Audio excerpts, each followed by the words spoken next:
My name is Andy Hornby, photographer and vlogger. 15 years ago I started teaching myself photography. Today I travel the UK as a professional wedding photographer, landscape photographer and filmmaker. Learn from my experiences, my mistakes and my tips and advice.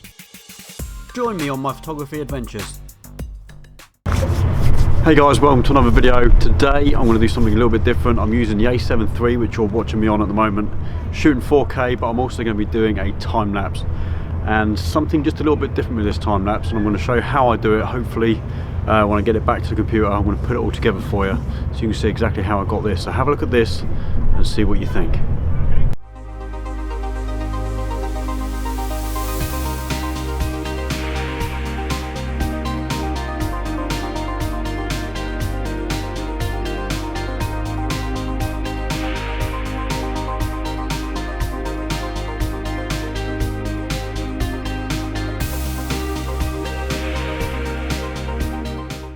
Okay, so not bad, right? I love it. I think it's brilliant. I think it worked really well. This is just a test for me to do this again a little bit properly, but I'm going to do a little bit of an Instagram thing with this. It's going to look pretty awesome on Instagram, and these kind of things really do take off on that kind of platform.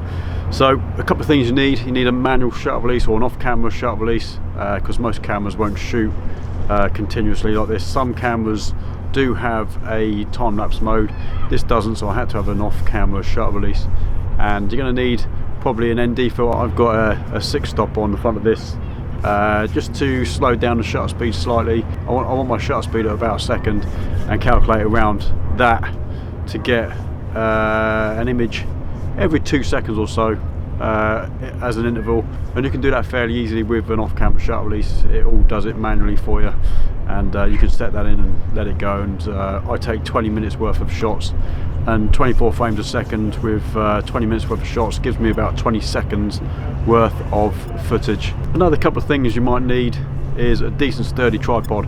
You're not going to be able to get a good time lapse without a sturdy tripod. If you've got a lot of movement, it's not going to work too well, so make sure you've got that. I'll use Photoshop and Lightroom to edit the images, and then into Final Cut Pro to turn into a video. Let's get back to my computer, put it all together, and I'll show you how I do it. So if you enjoyed this video, please whack a thumbs up on this video, and if you haven't done so already, please subscribe. I'm about to get a ferry in behind me, so I'm gonna turn off now, get back to the computer at home and show you how I do this. Let's go. Okay, as you can see, I'm back on my computer and we are in Photoshop. This is one of the images from the time lapse. I took about 570 images, and here you can see I've actually edited this in Lightroom. This isn't straight from the camera. I've actually cropped it to the 16:9 factor for video, so that when we put it into a video it keeps that kind of dimensions, which is best for video. And I actually only need one of these pictures for what I'm about to do. I took an extra picture when I was down there, and that extra picture is this one. This is of me holding the phone. So you saw in the time lapse that in fact you've got me with my phone and the spinnaker tower coming out of the actual phone itself. So there's a few things you have to do here, and I have already edited this. I'm not going to show you how I edited it because that's a long video, but essentially you need a couple of pictures. You need one here with this. You need to chop out the hand and the phone together, and the other one on top of that needs to take the phone inside the phone bit there out of that image, so we can then poke the image in the background, which is this one, through the top of the phone. So what I did is, let me turn these off and I'll show you what I had. So we've got nothing. What I've got, in fact I've got this picture here with the inside of the phone cut out of it, and a little bit extra of the phone put back in this picture, and then with this picture behind it, you can see that without these two in the image it wouldn't work. With those two in, it really makes a really good image, quite striking. So what I actually needed to do is actually take out this back image and just have this. Now if I save that as a PNG with transparency, I can then go into Final Cut Pro here. Let me just turn this off a second. Here where I've actually made the video. So what I have here, I have three three clips. One, I've got the music clip at the bottom, I've got the clip of the time lapse, and then I've got the picture, the PNG on top of that time lapse. So if I play that inside Final Cut Pro, it won't actually be fantastic. As you can see, it works quite well there.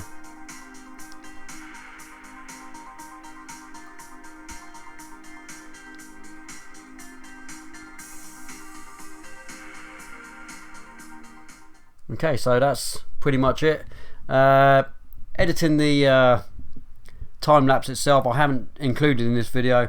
I have another video where I've actually edited a time lapse, and you can see that by clicking the link in the corner that I'm going to put up for you now. So you can learn how to record time lapse and get that in. I do use Final Cut Pro in that tutorial as well. But as far as it's concerned, all you need to do is follow that tutorial, have yourself a PNG on top of that, and you get this really cool look. In fact, this was just a test. I have put it on my Instagram because I've actually shot it in Instagram format as well. Here.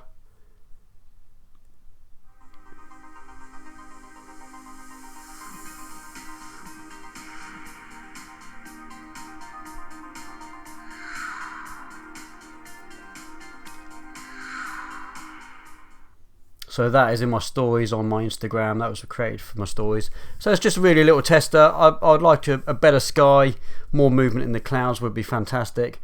But as far as it goes as a test, I really like the outcome of this. Not only the image, because I've got it as an image as well on my Instagram. It's just, you know, as a little bit of a manipulation goes, works really well, and very, very pleased with that. Obviously I can take this and expand on it, you know, if the weather's any better and we get some better clouds, it's going to look far, far better, even if clouds go through where the phone is, because unfortunately those little bits of cloud that go through the image don't actually go through the phone, which is a bit of a shame. But yeah, I really like it. I hope you enjoyed this. It's a very quick video, but it is a very interesting video, something different for me. I don't really do composites or anything like that. This isn't a massively difficult composite. It is literally just cutting around my hand and cutting out the inside of the phone. But it does add another level of interest into an image. So I'm really, really pleased with it. I hope you are too. Hope you enjoyed this, and if you did, please slap a thumbs up on this video. That will help me a lot. And if you've got any comments, please leave them down below. Please try and keep them constructive, because I like constructive questions. If you haven't done so already, please subscribe to my channel and hit the notification bell so you get updates every time I upload a new video. That would be awesome. And so thank you very much, and I'll see you in another video. Keep shooting. I'll see you soon. Cheers. Bye.